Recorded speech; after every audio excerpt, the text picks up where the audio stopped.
What, for you, what is the most important thing about open dialogue?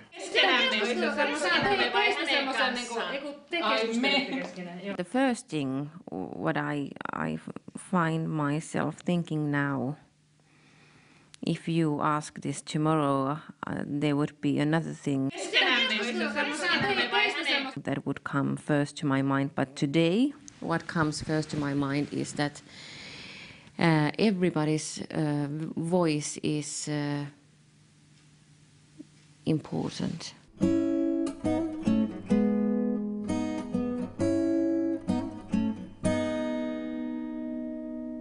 I decided to travel to the north of Finland to visit the land of open dialogue, the place that is getting the best results in the world for the treatment of psychosis.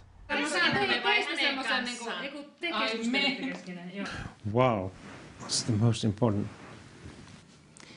It's how we work here.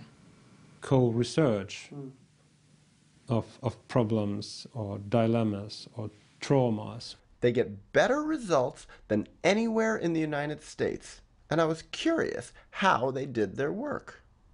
I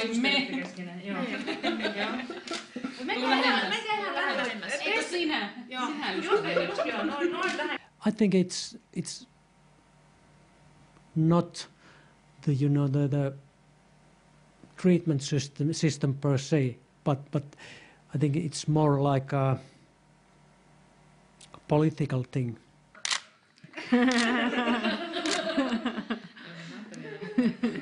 I want to see you.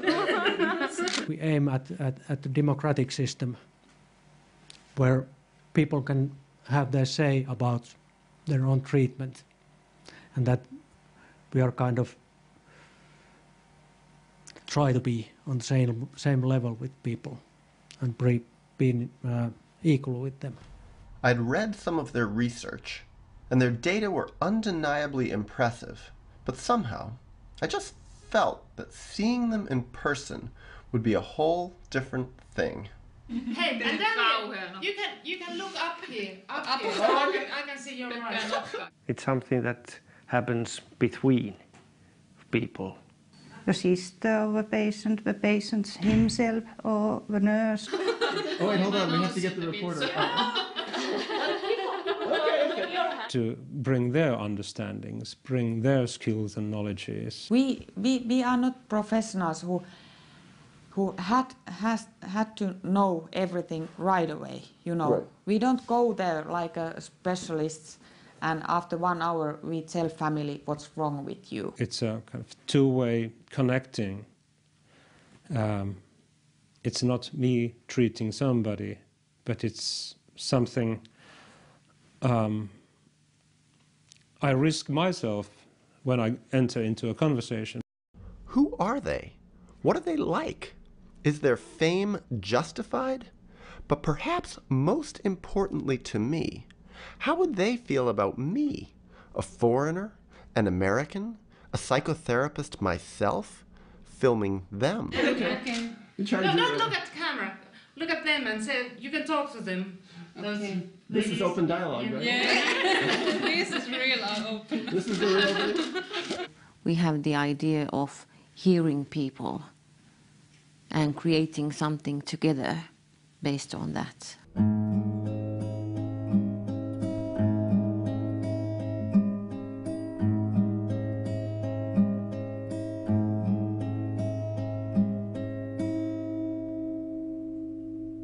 Before I left home, I had the opportunity to speak with Robert Whittaker, an acclaimed medical journalist who has been bringing the Finnish open dialogue results to the attention of American psychiatry.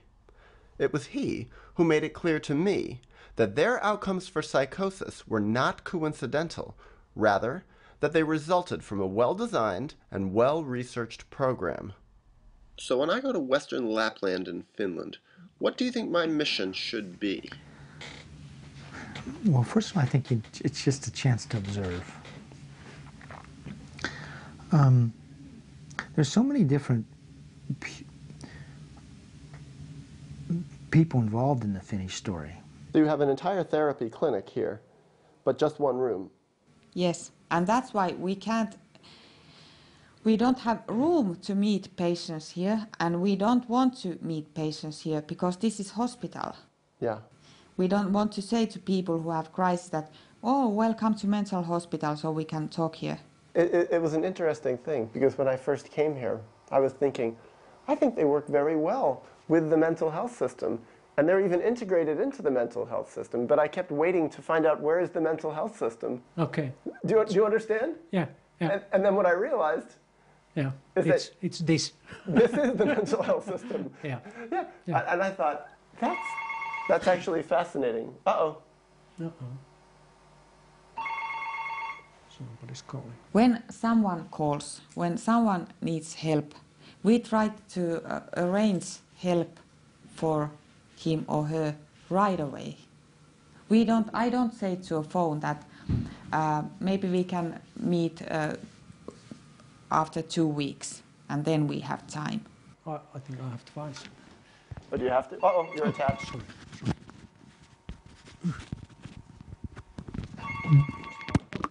That's okay. Moi. On. I'll turn off the camera. You're going to be privy to a form of care that really is getting the best outcomes in the developed world, by far. That's a part of our, basic rules. When the phone calls, you have to answer it. Yeah. And take the responsibility for what comes from there. It is interesting. How many of my interviews have been interrupted by the telephone here. Yeah, because I think that's a question of, being like available to people and serving the population. Not hospital patients, but people outside hospital. I'm sorry, I have to answer. You go. Psykiatrian poliklinikka Vahtola. You never know what comes from the telephone. It could have been a mother being worried about her child or something, and then I would have to start organizing things. You never know. I mean, it's so different there, okay? I mean, if you look at the outcomes, people recovering there, they're not here, and in so many other countries. So basically the world has a chance to sort of break out of this mindset it's had, the world psychiatric system, and do something better. And so you're talking about the capacity, the opportunity to tell a story that literally could alter millions of lives if societies would change and learn from the Western Lapland success. So that could have happened right there. Yeah. I'm very pleased that it didn't happen because I have to be at the town at 2:30. But Oh, in Kemi? yeah. I guess what I'm trying to tell you, Dan, is that I really think there's an opportunity here. Yeah, at the town mental health office, I have a patient there with a nurse from there. We are working together with the patient. So you're meeting with a nurse and with the patient. Yeah. So that phone is a big responsibility. Yes, Middle of the night also? yes. Does that make sense? Yeah, it makes sense. And I'm wondering, are there any psychiatric survivors in Western Lapland? I mean, and what do they think of this method? I mean, are there people who are criticizing this open dialogue method, and what do they In think? Finland? I wonder. There are some psychiatric survivors in Finland, but more, in the other areas. Do the patients prefer that you meet in their home, or do they prefer to come to the hospital? Most of people says, welcome to our home. But there are people who don't want us to go there. And then we meet here or some other places. We have, center of city. Yeah. We have another polyclinic. in Tornio. There, yes, in Tornio. In the yes. town, yeah. And there are more rooms, and we can have a meeting there. And so you give the patient the choice? Yes. Yes. But most places have adopted the Western, Right. the U.S. model of Because medicating. I've gotten people who bought my other movie in Finland and Helsinki, and they're telling me Finland sucks for psychiatry. I remember first coming here.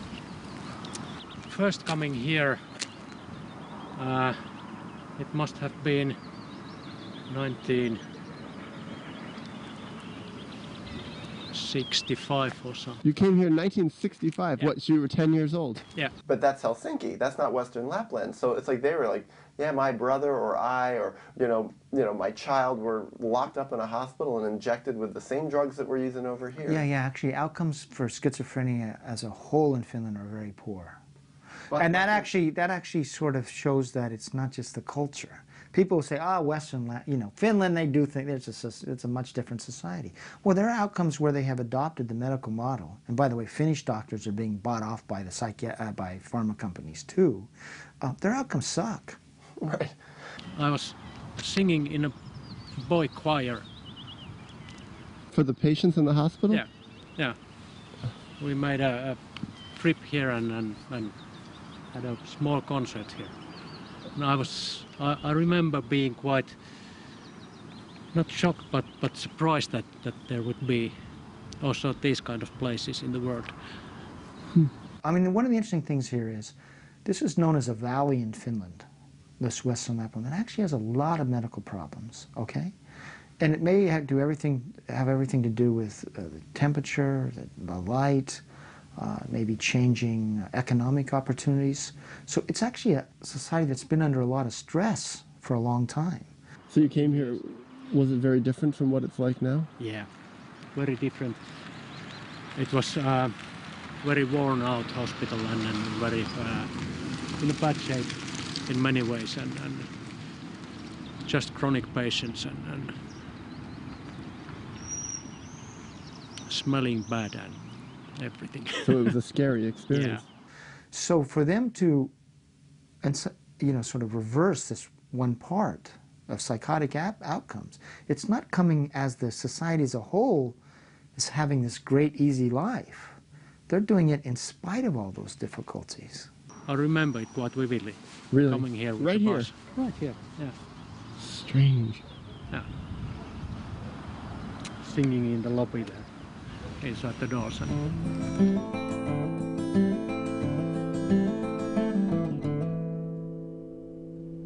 Although I went to northern Finland to study them, I quickly discovered that they were also studying me. So much so that a Finnish newspaper, Pohjolan Sanomat, discovered that an American documentary filmmaker had arrived in the area. They wanted to interview me, which I found ironic, considering that to the rest of the world, they are the famous ones. I came to Finland, to Tornio specifically, and Kemi, because they have their open dialogue method for psychosis. Where did you hear of that method? It's famous. It's famous. Oh yeah. So yeah, I mean, they're what it is I've heard of it in the United States. Okay. I've heard of it in conferences in Scandinavia. I have friends in England who know about it, but mostly through the work of psychologist Jaakko Sekila. The idea of living in Tornio started when I moved there for being a clinical psychologist, 1981, so quite a long time ago. Almost 30 years. 30 years ago, yeah. And we were a small group of people, and we all had an interest that we want to have a family to become involved in the treatment of severe mental health problems. He's a professor at the university in Jyväskylä. Mm-hmm. So before I came here, I interviewed him. And I'd met him at several different times in different countries. I remember some meetings that were not for help for the people, and in which we actually acted quite stupidly. Yeah, early on. Early on, yeah. So you made mistakes early on? Yeah, we made mistakes. Like what? His research showed that for treating people with psychosis, they get the best results statistically in the world. We still thought of the treatment that we are the therapist. We have to make plan, we have to have some aims, and we use, for instance, these open meetings as an intervention to have change within the family. So I was a psychotherapist in New York City for 10 years. What happened was that we didn't realize in the beginning, but while we opened up the door for the family, and for the client to be there, for the patient to be there from the very beginning. It's the case that they really take a very decisive and active role in the process. The patient does? Yeah, and the family does. They affect from the very beginning how to do, what to go on, what are their needs, and we still try to think that we are the healers, we have the intervention, we have to do that. Part of my special interest is showing that people diagnosed with schizophrenia and psychosis can recover fully without medication. Okay. So the confusion was that you thought you were the experts, the healers, the one who have to make the decisions. Yeah. And what you found is that they wanted to take an active part also. Yeah. So yeah. they were treating themselves as the healers Yeah. and the decision Yeah. makers, and they would be the ones who made Yes. the decisions and the interventions. Yes. So there was conflict. Yeah, very much conflict about it. Here, they do that work. Okay. This is the work, and it's very uncommon. Now we think that it's no longer a question that we are sitting together for making decisions and making plans for the future, but we are sitting together to understand more. Most places in the world, you won't get This is funny. What? That I'm talking slowly. Is it better though? Yeah, it's better. Yeah.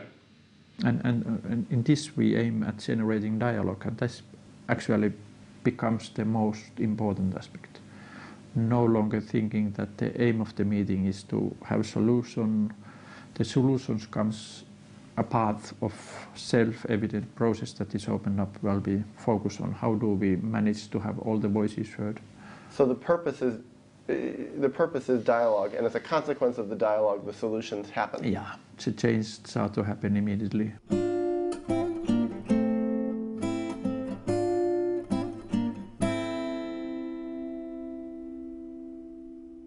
The open dialogue approach is based on several fundamental principles. The basic one, perhaps not surprisingly, involves open dialogue, a non-secretive, non-hierarchical conversation that values everyone's voice in the treatment, especially the voice of those called clients. Likewise, therapists work in teams where they speak and reflect openly with one another about their thoughts and feelings right in front of clients and their families. Although these principles sound reasonable enough, in actual practice they are a profound departure from almost every mental health model I have observed in the United States. When you decided to become a nurse, did you think you would become a therapist also? No. They called me and asked me, can I come to summer job here? And so I came at one summer, and I'm still here, 11 years now. Really? So you liked it? Yeah.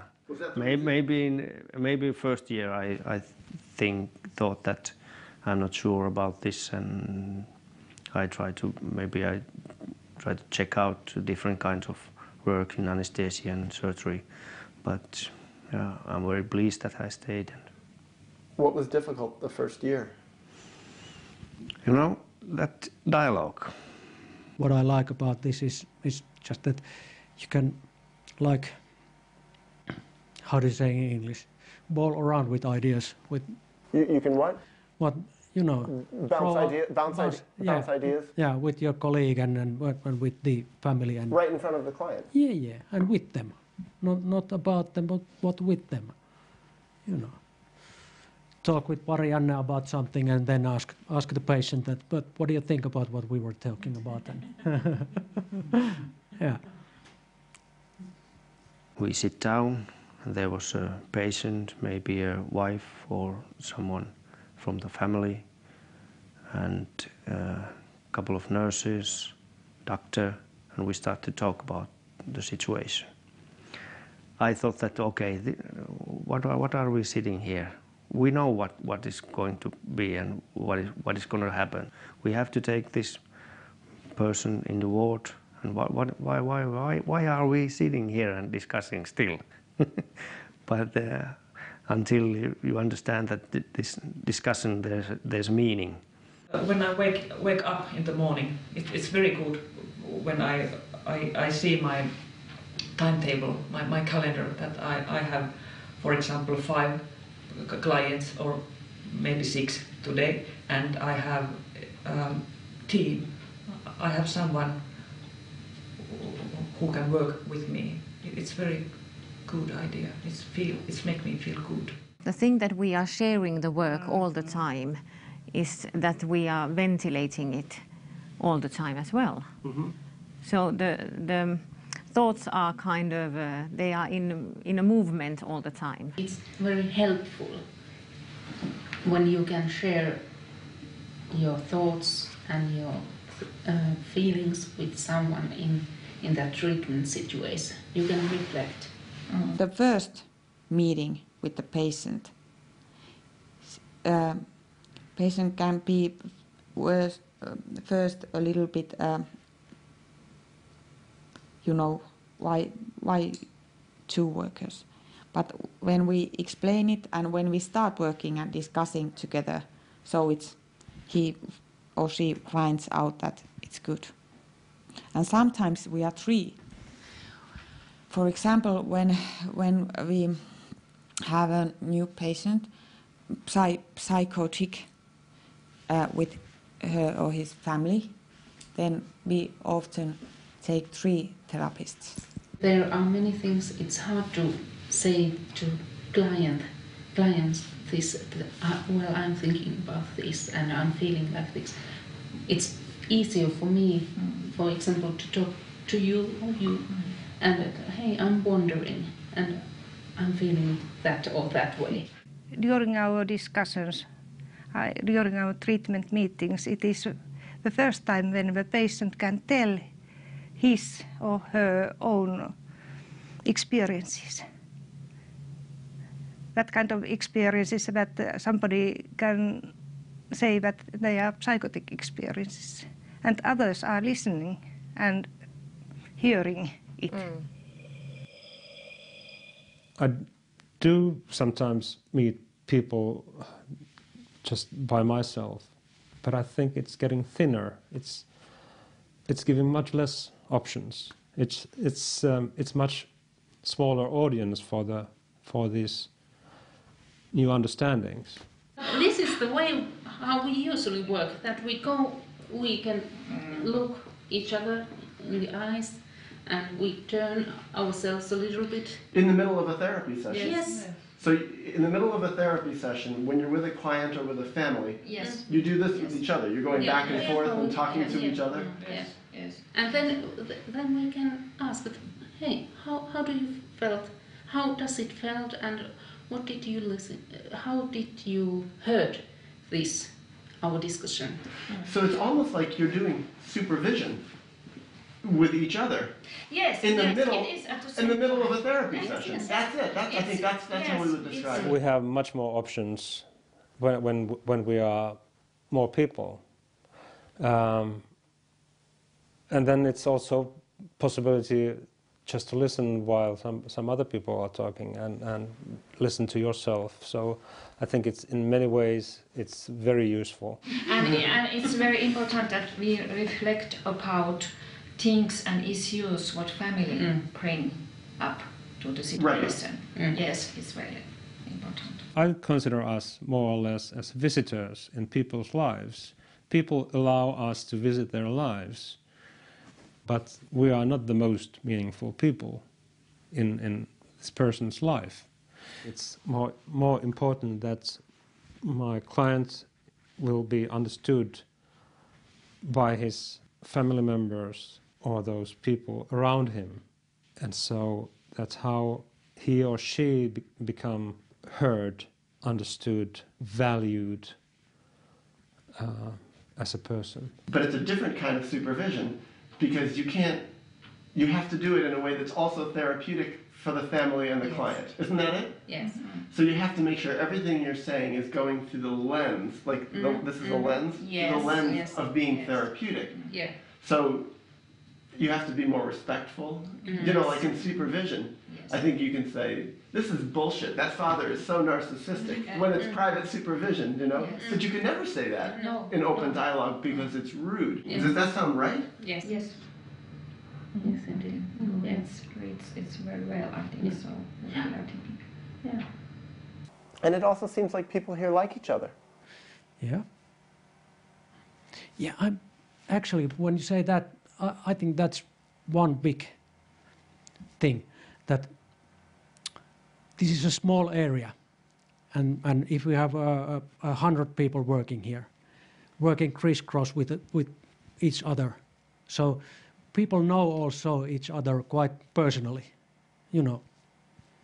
They can become friends and talk each other about other things also than work, and I think that's makes it easy for us to work in the way we work.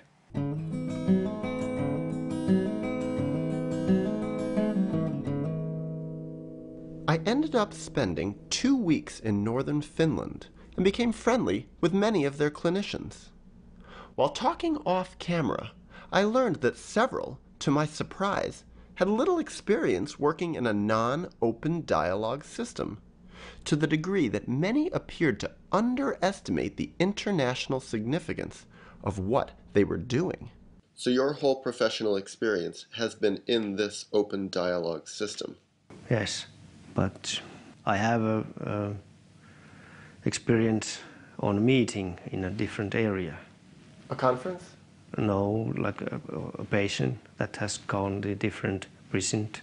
Yeah. And a different area outside of your regular work area? Yeah. And because we are outpatient clinic, that we treated him at home, but when he goes to another place, he goes to hospital, and we go to meeting there to try. So you went there? Yeah. How was that?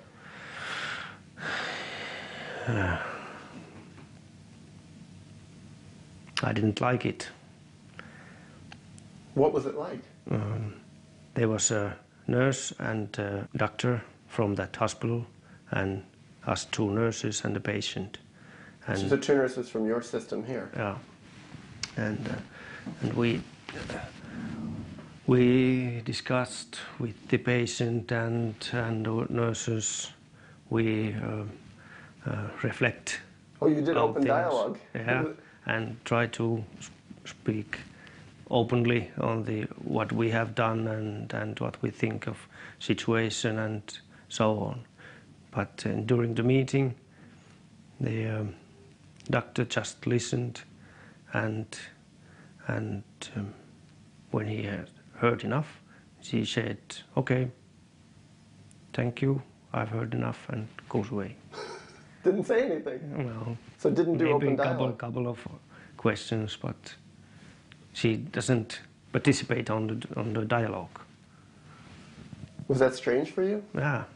And I said, "Okay, you go." And you talked about this with the other nurse from your system here? Yeah. We thought, when we talked afterwards, that with another nurse, that when the doctor goes away and said that, "Okay, that's enough for him," and left, I felt that, and she felt that what we were there about.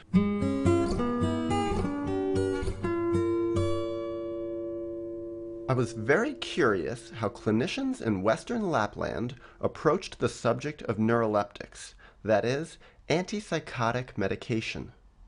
From what I have observed and studied, the use or non-use of neuroleptics is probably the most important factor correlated with recovery from psychosis.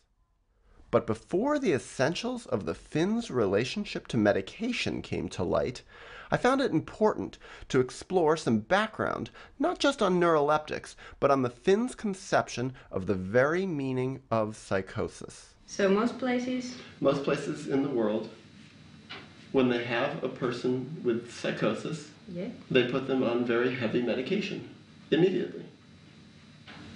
Is that like all over the world or just in the western part?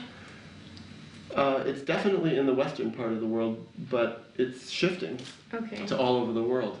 And there is research showing that people with psychosis do better in third world countries. What they did is they compared schizophrenia outcomes in poor countries of the world, specifically India, Nigeria, and Colombia, to rich countries, US and other European countries, quote, the developed countries, developing versus developed. Now, in each study, they found that outcomes at the end of 2 and 5 years, one was a 2-year, one was a 5-year study, were much, much better in the poor countries of the world, especially in India and Nigeria, by the way. Okay? And it was so dramatic, they said that living in a developed country is, quote, a strong predictor that you'll never fully recover from a psychotic or schizophrenic break. All of us could have psychotic problems. It's an answer to a very difficult life situation.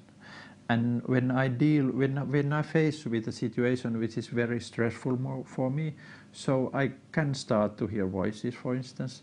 And what happens in those voices or those experiences that I have, they can include something that previously has happened in my life. We have to listen. We really have to listen and let them talk what has happened. And we can't know. Maybe some stories are so crazy. Maybe crazy. What is the right word? We have to ask more about hallucination, and we have to ask more and try to understand what has happened. We don't say that you can't speak about hallucinations. We have no right to say that that is impossible, because we really don't know. Yeah. It's not only that we are talking that we have an open dialogue system, but we dialogue have to really be open. So one of the things they hypothesized, the WHO researchers, is, well, maybe what the difference is that people in the poor countries are better at taking their antipsychotic medications. They live in a different environment where they follow doctors' orders better, and so they looked at medication usage. So the hypothesis was more medication usage would be associated with better outcomes. And they're hypothesizing that the meds should alter the long-term course of schizophrenia or psychosis. It's a valid hypothesis. That's what you'd expect drugs to do, if you're going to find them useful, is to alter the course. But what they find? They found that in the poor countries of the world, only 16% of the people were regularly maintained on antipsychotic medications. Whereas, of course, that's the standard of care in the developed countries. So here in this study, we found good long-term outcomes, much higher recovery rates associated with not maintaining people on medications. Very seldom, very seldom I've been prescribing antipsychotic medicine. And usually... What is the reason for so seldom prescribing it? Well, I don't actually... I think I prescribe very seldom any medication. So that's one point. That's one point. In the first meeting, it's very non-understandable. I cannot understand what does it mean. I'm very confused. But later on, step by step, I start to realize that actually she is speaking of something that has happened in her life. And this may be the first time ever it become possible to have some words of those experiences. It's in a way a kind of metaphorical way to speak of things that beforehand did not have any words to speak about it. Psychotic meaning making is meaning making, and I want to have dialogue around meaning making, and I don't think we should medicate psychotic meaning making. Oh, by the way, the WHO investigators eventually then did like a 25-year follow-up study of the patients in the poor countries. And it's really remarkable. I don't remember the statistics exactly, but somewhere between roughly 70% of the patients in that initial cohort of schizophrenia patients diagnosed in India and Nigeria, diagnosed as schizophrenic by Western doctors, not local doctors, so by Western standards, 20, 25 years later were working, asymptomatic. They just weren't schizophrenic anymore. They weren't psychotic anymore. And for that reason, it's very important, actually extremely important for us to take it seriously, to start to listen what are her words. And step by step, she perhaps have more and more words to her experiences. There's some kind of dilemma in your life and in your emotional life. And when you start to work with that dilemma, the symptoms can go away as well.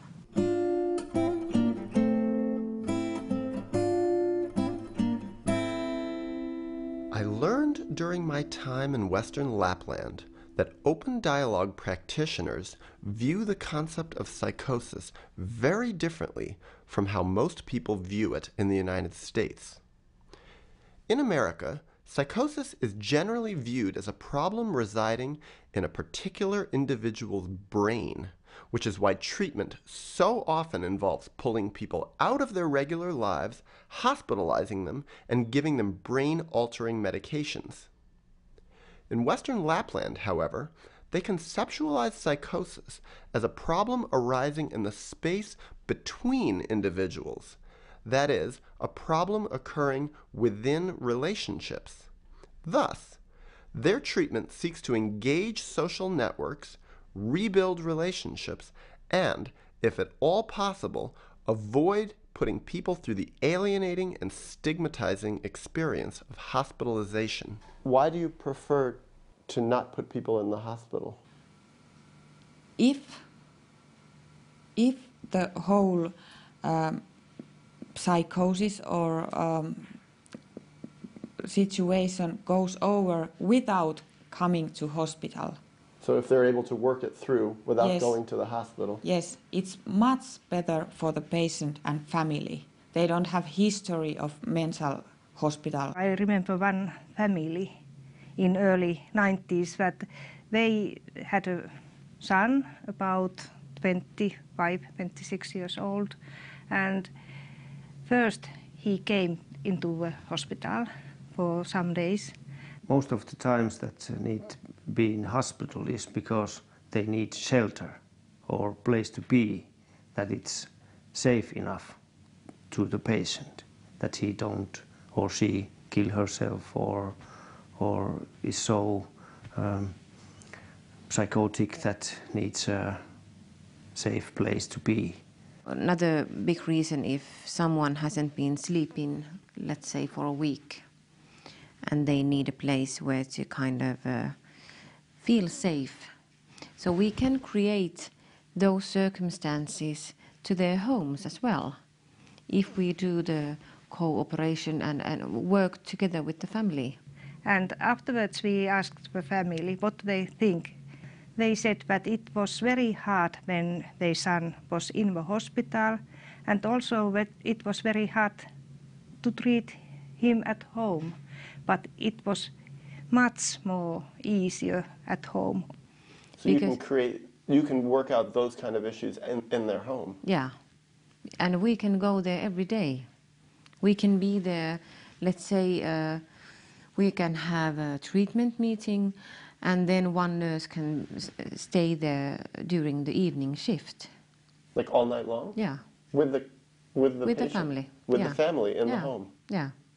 And they said that it was wrong decision to come into the hospital at all.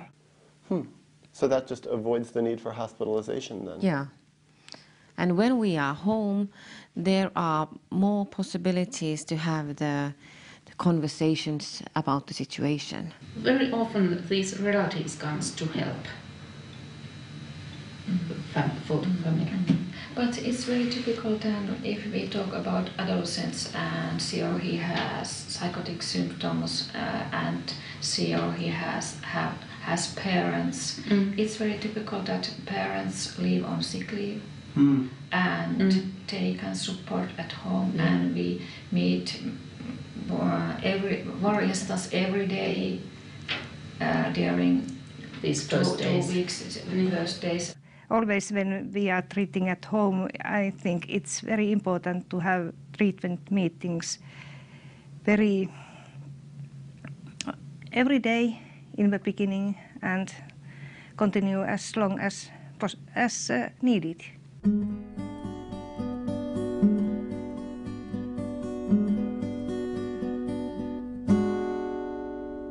Although I would ideally prefer a mental health system for psychosis that avoids neuroleptics entirely, the Finnish open dialogue clinicians employ a selective use of medication model that comes closer to my ideal than any major program I've seen in the United States.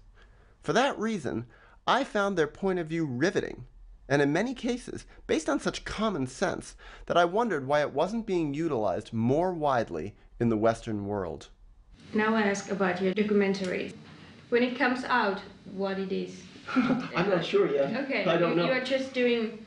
I'm making the movie first to show people in the world that there are better treatments than the conventional treatments.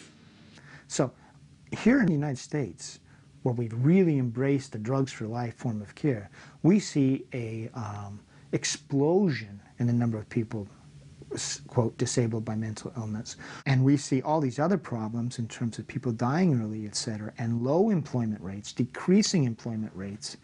And here where they've used this drugs in a selective manner, what do they find? The exact opposite. So what should we do? Obviously, we should go to, which is what you're going to do, we should go to Western Lapland, if they'll have us, and try to figure out what they're doing and emulate it. Quite many people, psychotic people who come to us, they get some kind of medication. But it's for a short period of time to get over the worst, and then we discuss it all the time. So I think it's more of a minimizing the medication. And which type of medication are you talking about? Well, I'm not expert in those, but not so much about, neuroleptics, but more of a, sleeping pills or some anxiolytics. We used it during the first week because the situation when they call us, so we will see them in the first 24 hours. And the situation is usually so that person hasn't been sleeping for a week or two. It's always here that we just consider that how many tablets we give. We don't prescribe a box of tablets, but we think maybe for 1 or 2 days use 2 or 4 tablets. So that's the most common that they use in a short term, just 4 or 5 days or so, to get sleep and so. But in some cases they can use neuroleptics, but it's also a short term and in small doses. In the beginning of the treatment, we have to, it's my opinion, have to avoid neuroleptic medication, but then if it's needed. In any, let's say in 1 year, of all the patients that you see that have psychotic issues, what percentage get put on neuroleptic medication? About 30. 30%? Yes. So 70% don't ever get neuroleptic Yes. medication. Sometimes there are situations that the patient need medication, also neuroleptic medication. There can be so kind of situations. Here's a question I have. We were upstairs in that staff room, and I was playing with a pen. Did you see that? No. Well, I was playing with this really nice pen. I said, someone left their really nice pen here. And then I turned it over and it said Seroquel. Yeah. So I thought, it's even invaded this place. Yeah. And then I see people are using the mouse pad that says Risperdal. Yeah, and Effexor. Yeah. But how we talk about that medication, and we have to be careful that those doses are appropriate, that there are no side effects. Well, of course they come here as well to talk about the medication to doctors. They do? Yeah, and they bring good food many times and pancakes and stuff. And also we are going to have a day for staff next autumn. And so we have invited person from the drug company to come and tell about Seroquel, and then they are going to pay our lunch. How do you feel about that? It's okay for me because we are just listening them. Is that it though? Yeah. It's quite usual for us to discuss a lot about medication. Also with the psychiatrists, when they're prescribing medication to some patients, then I would quite often ask, why do you prescribe this? What do you hope would happen? Would there be another? And you say this right in front of the client? Yeah, because I think it's fair. Yes.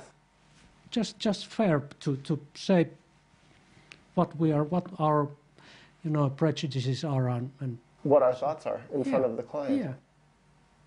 Well, actually, Birgitta, she's our doctor in polyclinic, and she said that she's not going to call them. She doesn't do that. Right. So, but one of our nurses went to the educational days, and she asked, because we said, okay, because we get a free lunch. Right. So take it. I remember 2 patients I prescribed and tried to tell how you had to take this medication, but they never do that, and they are quite well. So you prescribe, so there are even cases where you prescribe the medication, and they don't even take it. Yes, and tried to tell them that they have to take it. And they didn't? Yes, they didn't, and they are getting well. Anyway. Against your advice? Yes. I wonder this. If you feel a patient needs neuroleptic medication later in the treatment, do you consider that a failure? No. No. There are so many other ways to help. There are so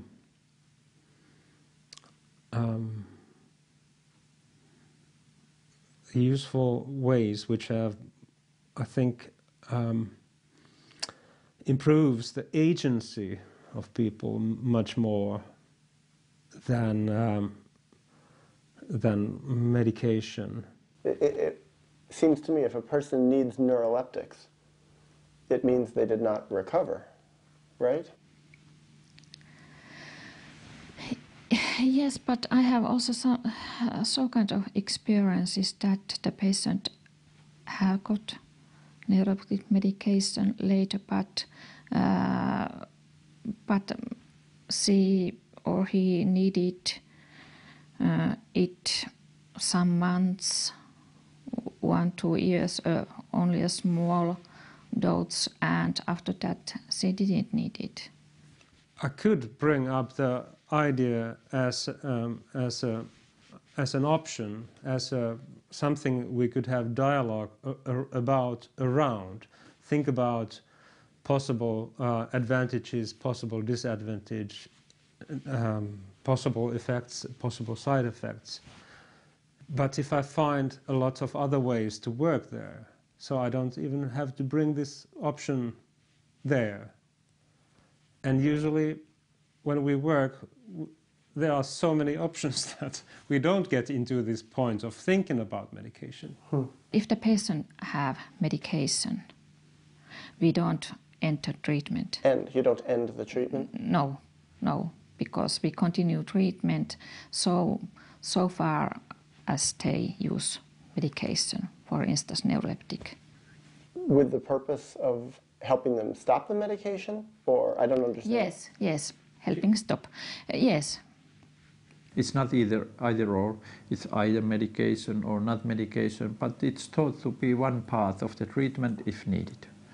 And if needed. So it's such a complicated thing. Yeah. Who decides what's needed, you know? Jointly, in the joint meeting, it should be decided in the joint meetings. And do you ever have different staff members with different opinions? Absolutely, yeah, and that's advisable that if staff members have different opinions, that they could be openly spoken about, so that one staff members could have an idea, perhaps the antipsychotic medication is not needed here, and perhaps the other person have an idea, perhaps the medication would be good, and it's very important to have an open discussion about it.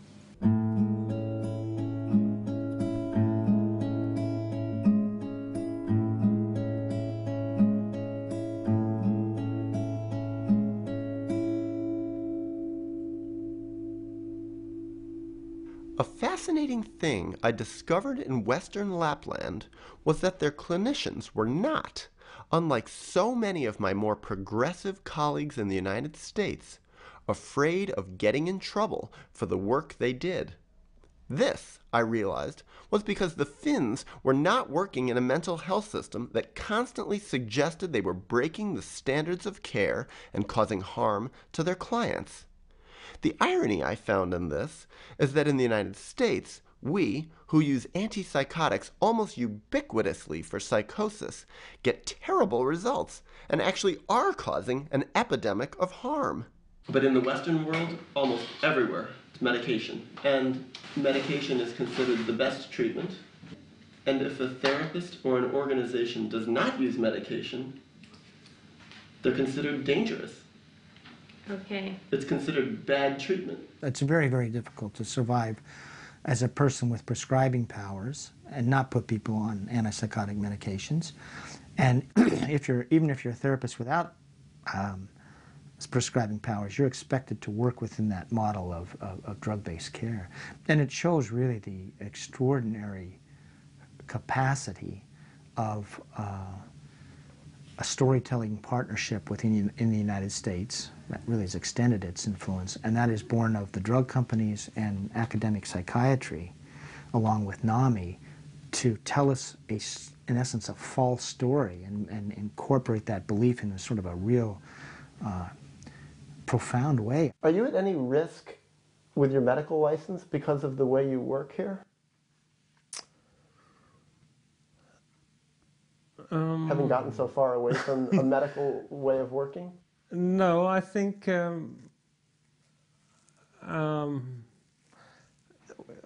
no. Like, let me ask you this. Do you take a lot of risk by not putting people on neuroleptics right away? What do you mean by taking risks? Could you lose your license? If I don't do what? If I don't tell people that I think that there should be medication? Yeah. Of course not. Where did you come there? What's that idea? What, that you could lose your license? Yeah. Oh, I dealt with that every day. If I was working in different contexts, it would be quite difficult. But over here, where the whole personnel... the whole personnel? The whole staff? Whole staff, yes. Yeah. They are very well trained. Most of the people have family therapy trainings. The whole supply of services is based on these ways of working. So you're not at risk here? No, not at all. No. Really? Because you couldn't get in trouble? No. So me as a nurse, so I will... What about Birgitta? Couldn't she get in trouble for what she does? No. Why? Because she can... everything is based on the results of treatments. So everybody here knows that you don't need a neuroleptic in the beginning to heal people's situations. And your system has research to prove it? Yes, yes, yes, yes. And there are lots of studies going on around. So I think it's giving a lot of solid ground for the work.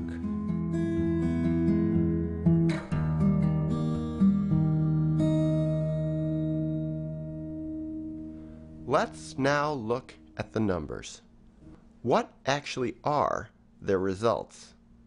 It was, after all, a cursory review of their outcomes for psychosis that drew me to northern Finland in the first place, and these same outcomes that are causing the world to take note. Their adoption of this selective use of meds really came out of a national Finnish study where they were testing sort of psychotherapeutic care. They had 6 sites in the study. 3 sites did not initially put people on the meds. The other 3 did, and everybody gave them psychotherapeutic care. Tornio was one research site in which the antipsychotic medication was not started in the very beginning, but it was decided that first we have to see how much this very strong psychosocial intervention is helping, and the antipsychotic medication is used only if it's not helping enough.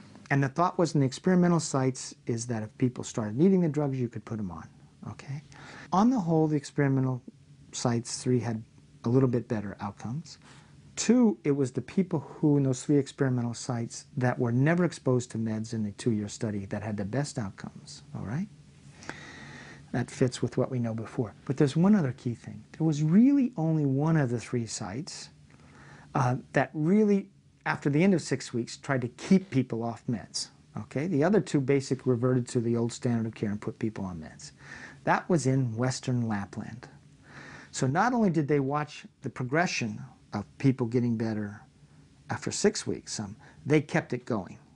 During 5 years' time, it happened that 1/3 of the clients used antipsychotic medication, 2/3 did not need. This is in your program? Yeah, any antipsychotic medication. At 5 years, and half part of the medication could be discontinued as well. Half what? Could be discontinued, stopped. So of the 1/3 that did take medication, yeah. Half of those people were able to discontinue their medication. Yeah. So now you're down to, at the end of 5 years, 1 out of 6 people is still on medication, and only 1 in 3 ever took it at all. Yeah. And what did that evolve to there? That evolved to a form of care where they now have, the best outcomes in the Western world, by far. How do they use meds? Well, only about 1/3 of their first episode psychotic patients are ever exposed to medications. Okay, at the end of 5 years. So you take 100 first episode psychotic patients in Western Lapland. 5 years later, only 33 will have ever had a single dose of antipsychotic medication. And only about 20 of that 100 will be on the drugs continually. Okay? So that is a very different compared to the mainstream idea where it is thought that antipsychotics medication should be used in any case. Every case. Every case, yeah. Now, what are their outcomes? At the end of 5 years, roughly 85% of their first episode psychotic patients are asymptomatic and either working or back in school. So only about 15% have become sort of chronically ill and on Finland disability. Whereas in the United States, if you have a first psychotic break, or if you have a first schizophrenic break, you're basically told, we'll stabilize you and then go on disability. That's the expected course. Of the 85% who recovered after 5 years, what percentage of that 85% was on medication and what percent was off medication? Actually, I have not looked at that path. Most of them did not use medication. Most meaning more than 50%? No, 90%.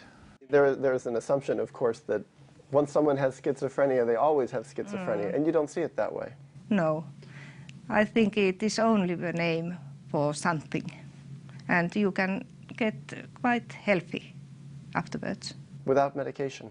Without medication. This tells us of something else that's possible.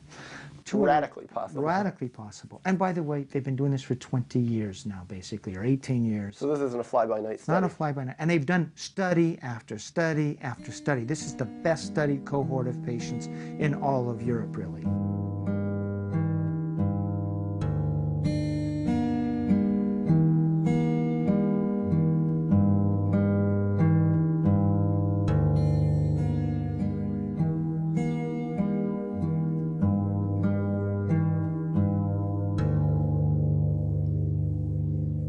We study our own work, study quite carefully what we are doing and what works and what doesn't work. I don't see these as very radical ideas. I don't know, maybe somebody would see these as radical ideas. But from my perspective, it's not very radical ideas. And it's very important that we believe, I believe in that the situation can change. So you do see people with psychosis recover here, get well without medication? Yeah. Not easily get better, but getting better. What makes you believe? Because I have seen many patients and their families die, that they survived so kind of situations. And I don't know, I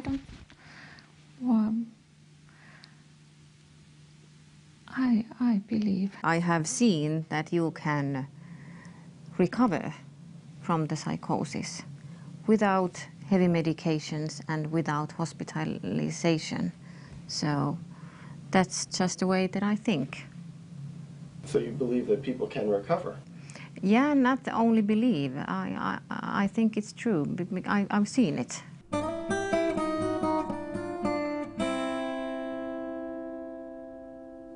As my 2 weeks in Finland drew to a close, I realized there was one final point that kept striking me again and again, and that was that the open dialogue approach was not an alternative mental health system here. It was the primary mental health system here. Over the past 3 decades, they had set an example by converting a traditional psychiatric system with a huge bustling hospital and poor results into something quite the opposite. There's one other thing that's really extraordinary that's happened in Western Lapland and speaks to the possibility there.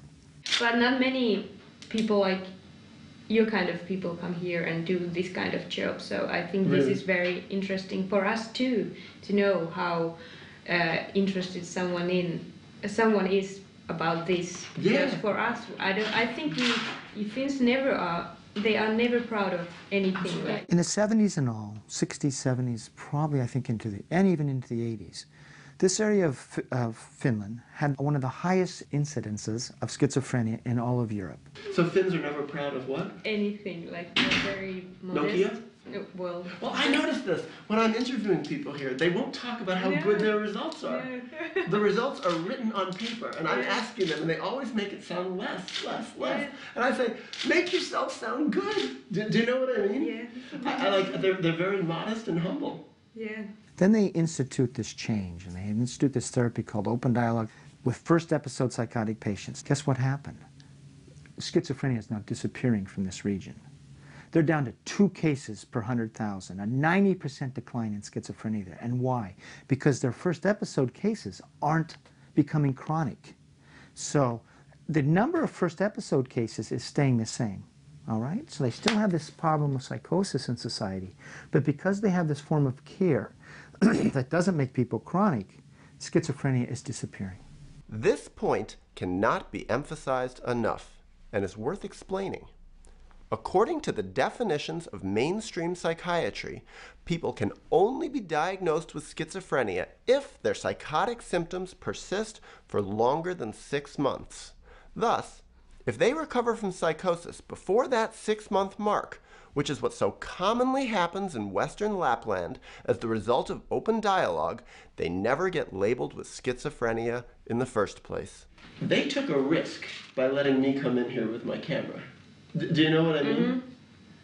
Like, to let a foreigner come in with a camera and interview all their staff and to talk with their patients, it's like, a lot of places, they don't want someone with a camera coming in.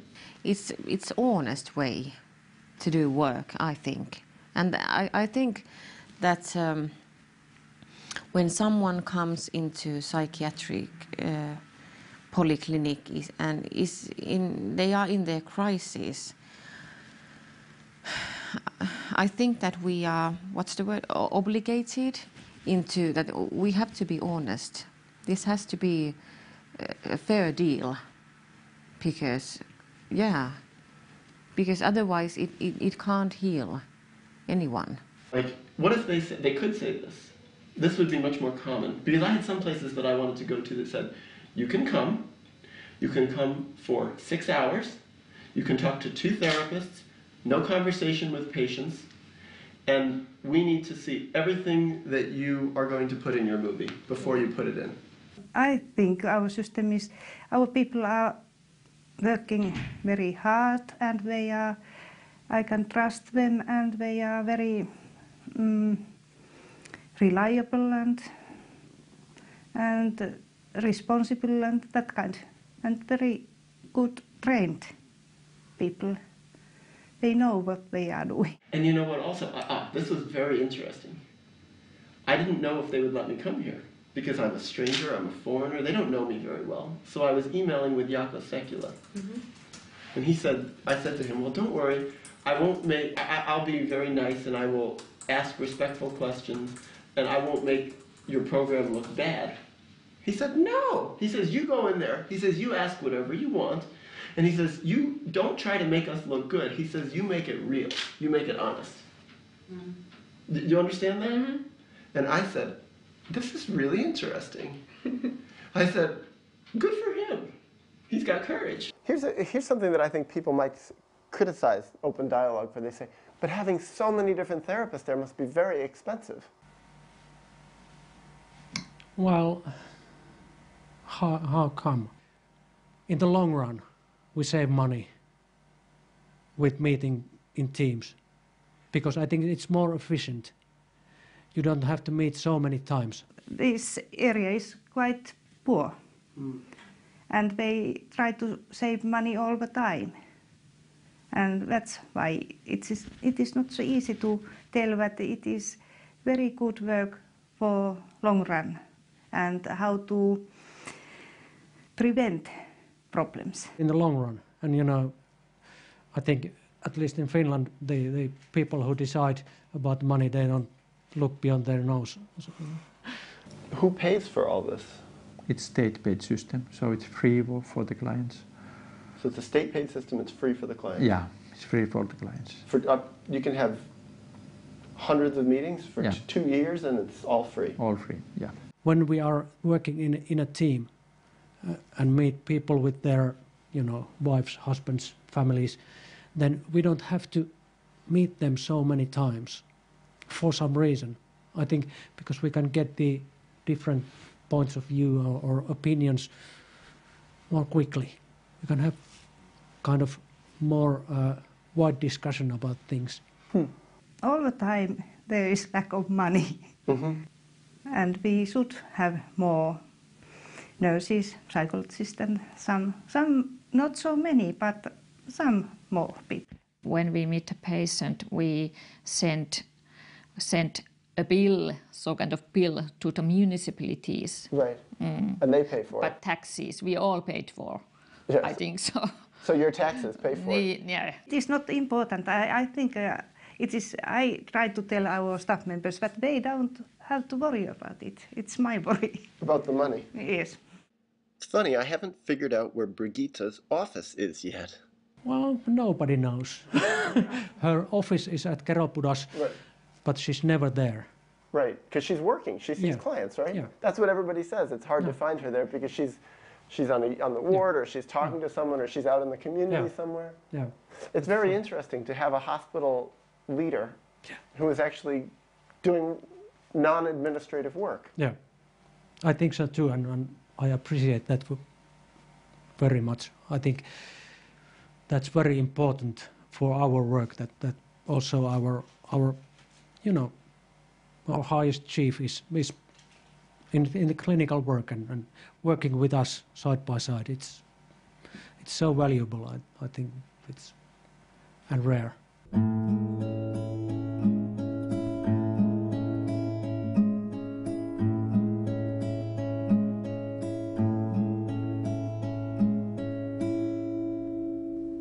Before I ended, I wanted to hear people's final reflections on open dialogue. I only wish I could have added in clients' reflections, which I couldn't because of the system's confidentiality agreements, but if I can summarize what I heard from clients off camera, and heard repeatedly, it was the opposite of the frustration, rage, alienation, betrayal, and hopelessness so often expressed in the United States. Here I heard expressions of satisfaction, mutual respect, togetherness, trust, and hope, which, incidentally, and by now, for me, not surprisingly, were the same things I heard from the staff. Some people think that this is my work life and this is my personal life. But in a way, I don't see the difference because I think that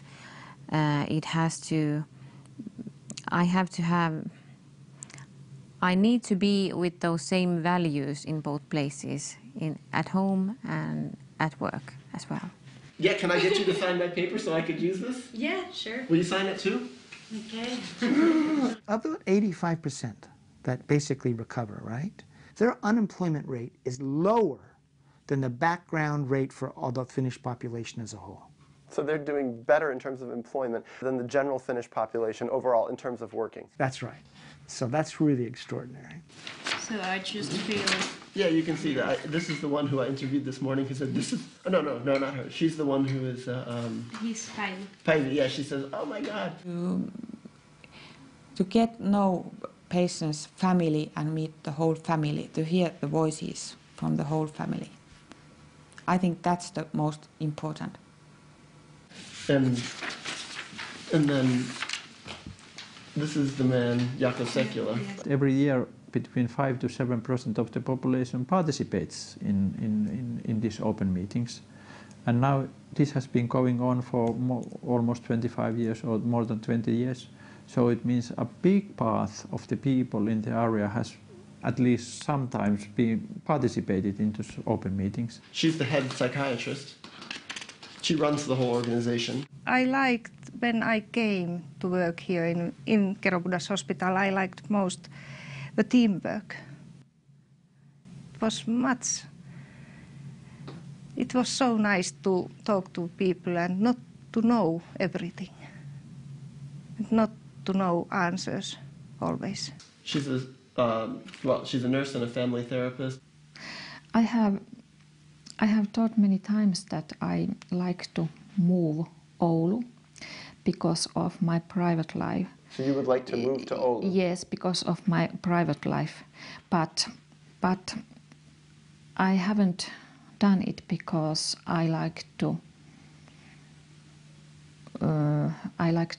way of working here. He's a psychologist. It's a place where you can be inspired over and over again by the people you are working with and by your colleagues.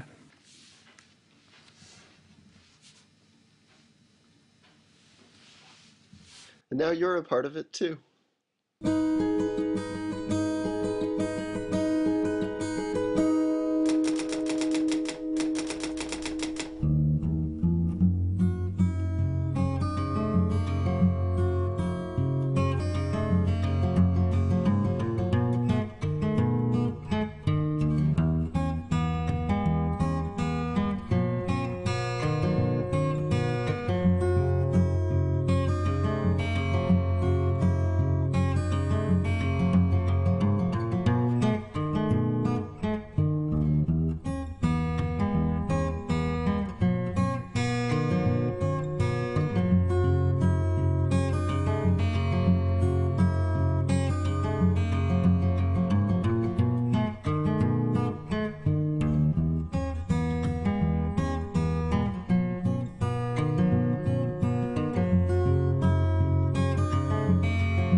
I've seen people in Kemi, you have noticed it is much of... Oh, sorry. Can I ask? You want me to turn this off? Yes.